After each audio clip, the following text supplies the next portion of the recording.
Le modèle d'encre le plus efficace est en deux parties. Tout d'abord, un énorme cylindre d'acier de 50 tonnes que l'on enfonce dans le fond marin. Puis, une tête de 30 tonnes à laquelle on attache les câbles est fixée dans le cylindre. Dans le golfe du Mexique, une plateforme installée au large a besoin de 16 ancres et il faut qu'elle soit livrée avant l'arrivée des ouragans dans 2 mois. Sans ces ancres, la plateforme est sur un siège éjectable. Les ancres sont fabriquées à Sheffield, en Angleterre, ville sidérurgique depuis la révolution industrielle. C'est ici que l'on fabrique certaines des plus grandes pièces d'acier du monde. Ok, on dégage! Et les ancres de plateformes pétrolières sont parmi les plus difficiles à fabriquer. Ian Nichols est en charge de cette commande. Il faut qu'elles résistent à la saison des ouragans pendant laquelle elles sont mises à rude épreuve. Le choix des composants est essentiel et leur qualité doit être vérifiée pendant tout le processus de fabrication. Il prend un risque en acceptant cette commande. S'il ne respecte pas le délai, son entreprise se verra obligée de verser une indemnisation de plusieurs dizaines de milliers de dollars. Si nous prenons du retard, nous perdrons beaucoup d'argent. Mais plus important encore selon moi, nous décevrons notre client et c'est pas ce que nous voulons. Pour fabriquer chaque encre, Forgemaster doit produire 100 tonnes d'acier de très grande qualité. On l'obtient en chauffant du fer à très haute température et en y ajoutant des alliages de carbone et de métal. On y va! Mark Tomlinson est le chef de l'aciérie. Les dangers encourus ici sont si importants qu'il faut en permanence penser à la sécurité des ouvriers qui travaillent dans cet environnement. Alec Knight est son bras droit. Il est en charge de l'immense four à arc. On l'appelle le four X. Je pense qu'il date du début des années 60. Il lui arrive de faire des caprices, faut le surveiller. Mais si on le garde à l'œil, il fait du bon boulot. Une fois que l'acier en fusion est prêt, il est amené à la fonderie à moins d'1 kilomètre. Il faut qu'il arrive avant que le liquide ne se fige. Une fois sur place, il est versé dans 3 gigantesques moules à encre. C'est ce qu'on appelle le moulage. Et c'est l'une des opérations les plus dangereuses du métier. Dis-lui que je l'attends. C'est Lee Wood qui supervise. Parfait. Je voulais être avocat. C'est vrai. Et puis mon oncle m'a appelé. M'a dit qu'il recherchait un apprenti à Forgemaster et m'a demandé si j'étais intéressé. Et j'ai dit oui. Depuis, je suis là. Donc c'est que j'aime ça.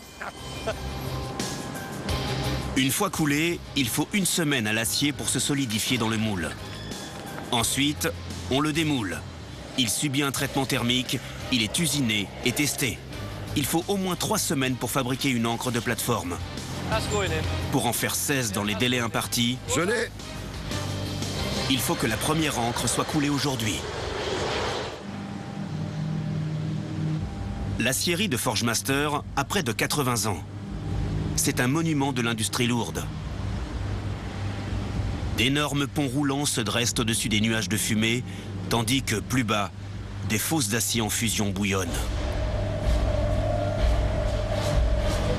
À chaque monument, son attraction phare.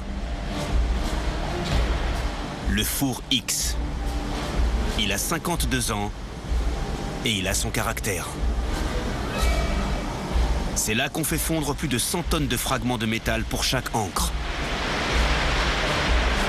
C'est Mark Tomlinson qui est en charge de l'aciérie. Vu ce à quoi vont servir ces ancres, c'est-à-dire maintenir des plateformes pétrolières pendant des ouragans, on a vraiment la pression.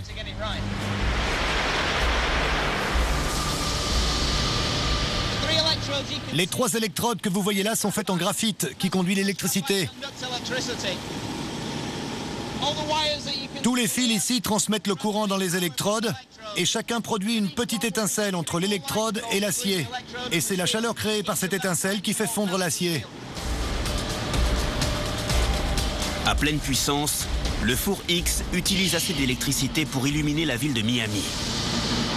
Là, on va créer le premier arc électrique entre les électrodes et l'acier. C'est là qu'on utilise le plus de puissance, le plus d'électricité. Et comme vous allez le constater, c'est ce qui fait le plus de bruit. Dans un fracas incroyable, le four X entre en action.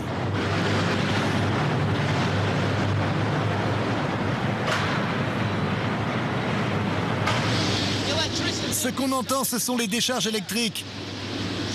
Il n'y a rien qui bouge autour, rien qui tape dans le four. Ce bruit, ce n'est que l'électricité. Alec Knight travaille tout près du four X. C'est à lui de s'assurer que l'acier produit sera extraordinairement solide. Sammy, tu peux me préparer du carbone? Environ 300. En mélangeant du carbone, du fer et d'autres alliages métalliques, on change la qualité de l'acier et on le rend plus dur et plus solide. La température est à 1550. À 1600, on prend un échantillon. Alec vérifie l'acier en envoyant des échantillons au laboratoire. C'est un peu chaud. Les résultats détermineront la qualité de l'acier. Une fois que l'acier a atteint la bonne qualité, il quitte l'aciérie pour aller dans un grand hangar de l'autre côté de l'usine. C'est la fonderie. À l'intérieur, on trouve ce qui ressemble à des rangées de tombes enflammées. Chaque sarcophage est rempli d'acier en fusion, pris dans un moule en sable. Il se solidifie peu à peu et prend la forme du moule. Ian a besoin de Leewood pour faire les moules de la première encre. Ça va pas être simple, parce qu'on a un planning vraiment serré. Comme vous pouvez le voir, on est tous là. Tout le monde a du travail. Si on respecte le planning de moulage, ça devrait aller. On le respectera. D'accord, au revoir. À plus tard. Lee demande à une équipe de se charger du moule pour le gigantesque cylindre de l'encre.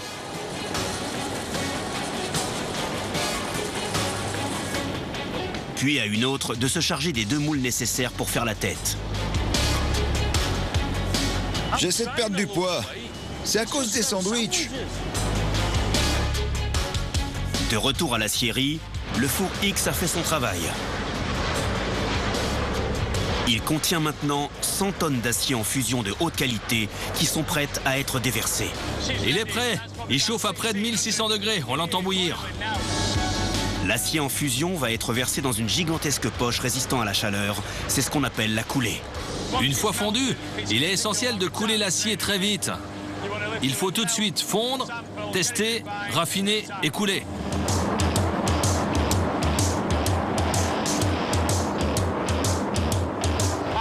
C'est bon, ça fera l'affaire.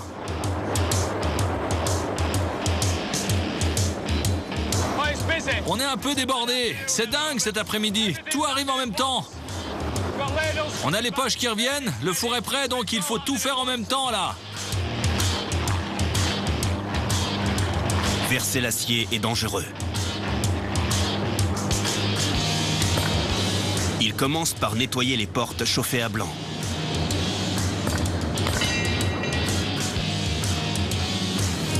On est dans les temps. Un temps record. Mets-le sur la plaque.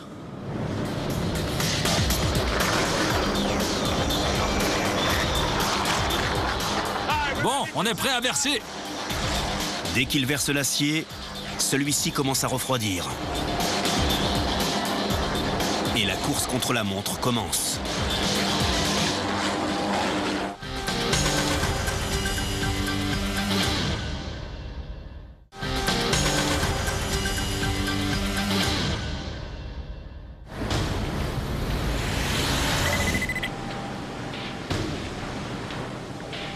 L'équipe de Forgemaster doit remplir les 3 moules en moins de 40 minutes. On y va. Le four se penche vers l'avant, mais l'acier ne coule pas. Le mécanisme d'ouverture ne fonctionne pas. Pour le réparer, Carl doit brûler ce qui bloque avec une lance thermique. Il faut vraiment avoir le tour de main, s'assurer qu'on vise comme il faut. Mais il faut juste se lancer. Continuer jusqu'à ce que ça s'ouvre. Et pas laisser traîner ses mains. S'il réussit, de l'acier en fusion va sortir du tuyau. Karl a des années d'expérience, mais cela reste une opération dangereuse. Je peux y laisser mes mains si je fais pas attention.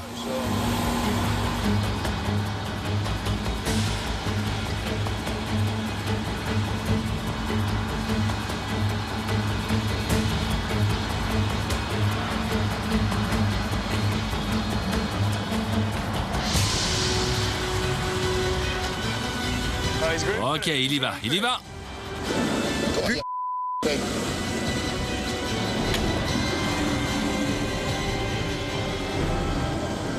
Il l'a eu. C'est ouvert, maintenant on est content. Bien joué, Karl.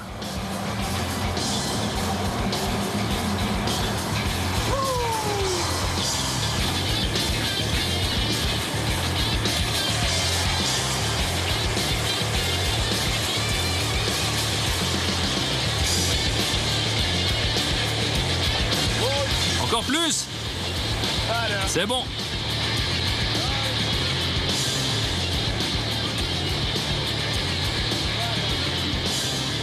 Ça fond à 2991. Karl, on a 101 tonnes là-dedans? 102. Merci, vieux. Et voilà, on a fait notre part, maintenant ça part à la fonderie. Désormais, 102 tonnes d'acier en fusion vont devoir traverser une ville entière.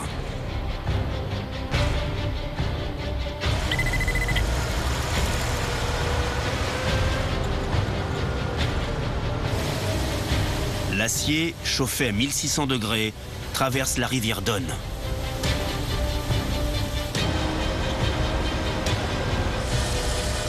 Vous êtes où là? On passe en dessous du pont de câbles. Ces câbles conduisent 33 000 volts vers le four X. Les toucher serait une très mauvaise idée. Il ne doit pas y avoir plus de 10 ou 12 cm de marge là-dessous.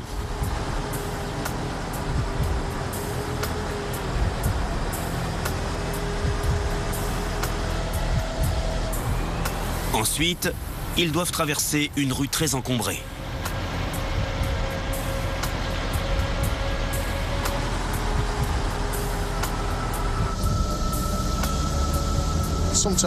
Parfois, quand on traverse cette rue, d'autres véhicules grillent le feu rouge. Chaque minute, l'acier refroidit un peu plus.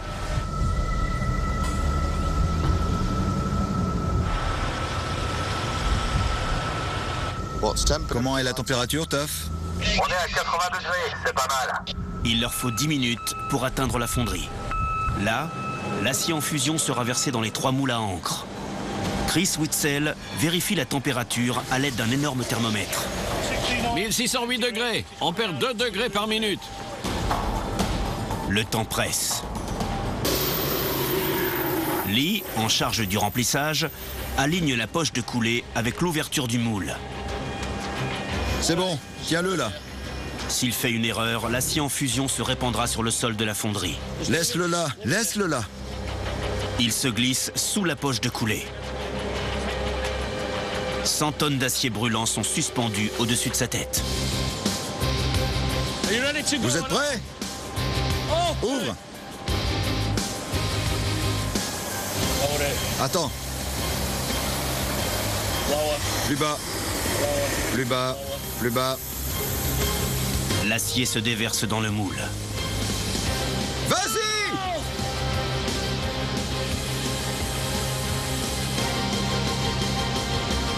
C'est parfaitement réussi. On déplace! À toi! Ça roule bien. 1 de fini. Plus que 2. Ils ne peuvent pas réduire la cadence. L'acier durcit très vite. On s'inquiète pour la température. Elle est minutée très précisément depuis l'aciérie jusqu'au moulage. Et un retard serait désastreux.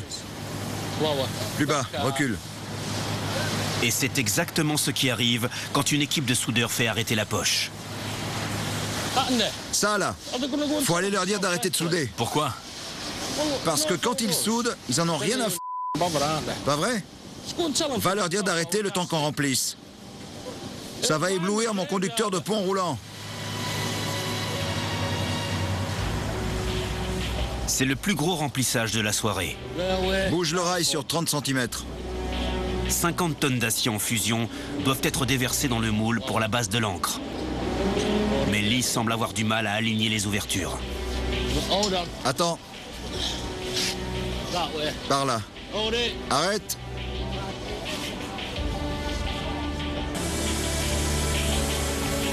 C'est bon, ça ira. Ouais.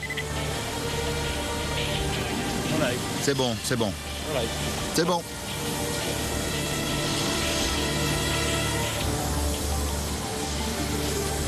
Si ça s'emballe, t'arrêtes tout de suite.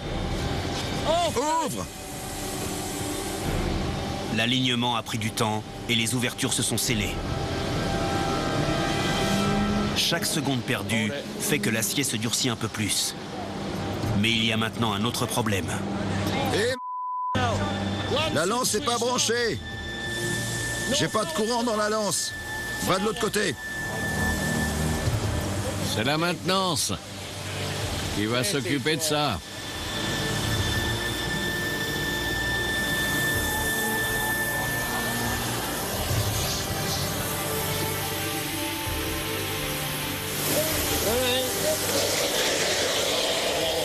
Plus bas, plus bas.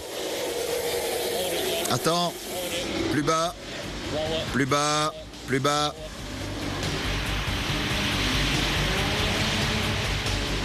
Bouge plus. Lee est prudent. John, fais attention à ça. Il a peur que l'acier puisse être éjecté à travers le conduit au-dessus du moule. Et il y a bien trop d'étincelles. Ferme! Ça va? T'es un de héros. Tout le monde va bien? Il leur reste 4 minutes avant que l'acier ne commence à se solidifier. Soulève. Et il leur reste encore une pièce à mouler. Où est Chris? Mais il leur manque quelqu'un. On ferait bien de le trouver parce que j'arrête tout tant qu'il n'est pas là. Lee n'a plus que quelques minutes pour mouler la dernière pièce de l'ancre. Bientôt, l'acier va se solidifier dans la poche. On vérifie les fosses. Perdre un homme est le pire cauchemar de Lee.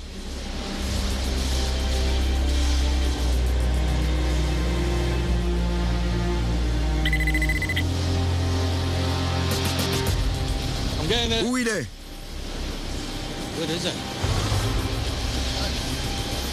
Bon, je commence à paniquer un peu. Il est descendu et il a mis sa perche là-bas, donc il est peut-être en bas. Quel Chris? Witzel. Je me demandais où t'étais. Pauvre. Sans prévenir Lee, Chris est monté à l'étage pour avoir une vue d'ensemble. Ouvre.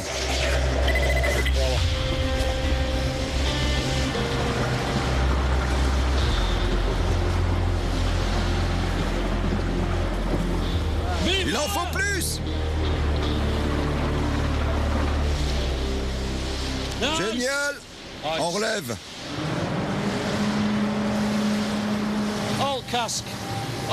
Tout est mis dans les moules.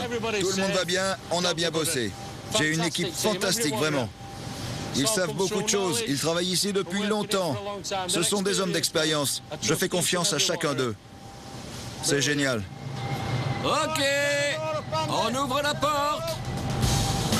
Même s'ils ont fini les 3 premières parties de la première ancre, ils ont encore pas mal de travail dans la chaleur et la sueur pour terminer les 15 autres ancres dans le mois qui vient. Bon alors, tout le monde est prêt?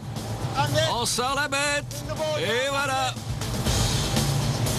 Une par une, les ancres moulées avec précision sont cuites dans un four gigantesque jusqu'à ce qu'elles soient rouges. Puis elles sont testées. Vas-y, ça rentre, c'est bon. Elles peuvent sortir, c'est la taille parfaite. Avant d'être acheminées jusqu'au golfe du Mexique.